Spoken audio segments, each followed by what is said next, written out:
और इस वक्त की बड़ी खबर आ रही है, लड़कियों की शादी की न्यूनतम उम्र बढ़ाने के मुद्दे पर संसदीय समिति अगले हफ्ते सुनवाई करेगी।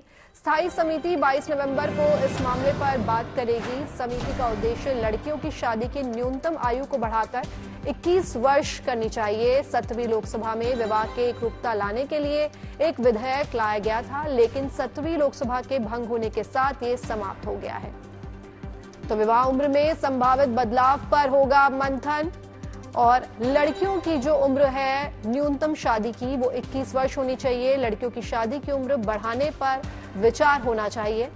कम उम्र में विवाह पर रोक की तैयारी और समिति का उद्देश्य लड़कियों की शादी की न्यूनतम आयु को बढ़ाकर 21 वर्ष करनी चाहिए। 7वीं लोकसभा में विवाह में एक रुकता लाने के लिए एक विधेयक लाया गया था, लेकिन 7वीं लोकसभा के भंग होने के साथ ये समाप्त हो गया।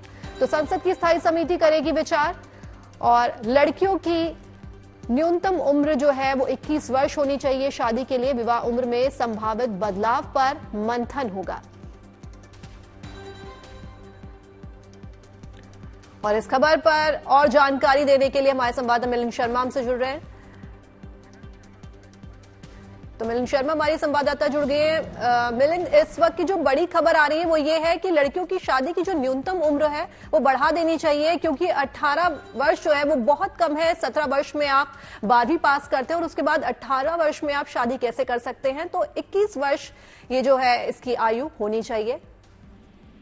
देखिए, ये पार्लियामेंट्री पैनल का सुझाव है जिसको लेकर कई बारी अलग अलग तरीके की मीटिंग्स हुई हैं, लेकिन इसमें जो रेजोल्यूशन हो गया था 17वीं लोकसभा का, तो ये बिल जो था लैप्स हो गया था और उसके बाद अब इसे दोबारा देखा जाता है कि प्रोहिबिशन ऑफ चाइल्ड मैरिज को लेकर जो 2021 है उसमें जो नाबालिग लड़कियों की शादियां हो जाती 12-15 साल तक, जो बहुत ही अंदरूनी इलाके भारत के जहां पर ज्यादा अवेयरनेस नहीं, इसको रोकने के लिए मिनिमम एज जो है 21 साल की अब सजेस्ट की जा रही है।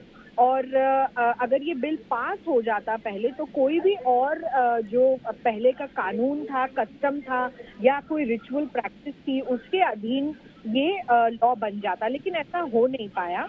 और आप देख रहे हैं कि कोई भी जो महिला है, अगर वो मिनिमम एज से कम में शादी हो जाती है उनकी, तो उसमें अनलमेंट ले सकती हैं। ऐसे कुछ प्रावधान इस बिल में लाने की बात चल रही थी।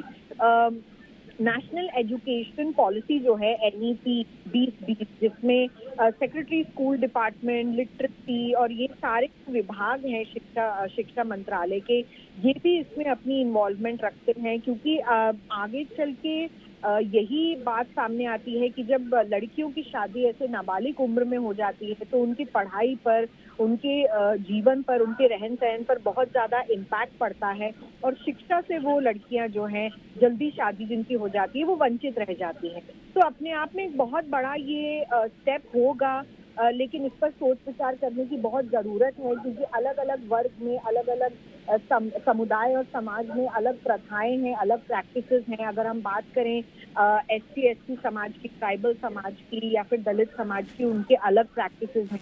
तो उन्हें भी अपनी जो समुदाय की जो प्रैक्टिसेस हैं वो फॉलो करने का अधिकार देती है भारत की जो संविधान है, और इसको मद्देनजर रखते हुए इस पर डिस्कशन होगा और हो सकता है अगले हफ्ते तक हम इस पर और जानकारी आपको दे पाएं। जी मिलन, जैसा कि आपने बताया कि सजा की प्रावधान की बात होगी, तो अगर हम सजा की बात करें तो इस पर किसे सजा दी जाए? क्या लड़की के माता पिता जो ये शादी करते हैं, या लड़के के माता पिता जो इसमें हामी भरते हैं, या फिर वो लड़का जो कम उम्र की लड़कियों के साथ में जो शादी करने के लिए राजी हो जाते हैं? देखिए, सजा का अगर प्रावधान की आप बात कर रहे हैं तो डिस्कशन होगा कि किसको सजा लगनी चाहिए, क्योंकि कई बार क्या होता है कि नाबालिग लड़कियों की शादी में सबसे पहले जिनको अपराधी माना जाता है वो माता पिता ही है, क्योंकि नाबालिग लड़कियों की शादी ज्यादातर उन्हीं के कंसेंट, उन्हीं के हामी से होती है। और सामने से आप जानते हैं कि इसमें एक बहुत बड़ी जो सोशल लेवल है वो है दहेज प्रथा, जो इसमें सामने आती है, और कई चीजें और कई एस्पेक्ट्स पर डिस्कशन होगा इस बिल पर। तो ये सब एक ब्रॉड कॉन्टूर रिलेटेड चीजें, और क्योंकि इस पे जो है महिला विभाग मंत्रालय भी उस पर काम करेगा शिक्षा मंत्रालय के साथ। तो देखना ये होगा कि क्या क्या प्रावधान सामने आते हैं और क्या दंड के प्रावधान क्या रहेंगे और किस पर ये लागू किए जाएंगे, ये तो फाइनल ही डिसाइड होगा। जी मिलन, बहुत बहुत धन्यवाद आपका इस तमाम जानकारी के लिए।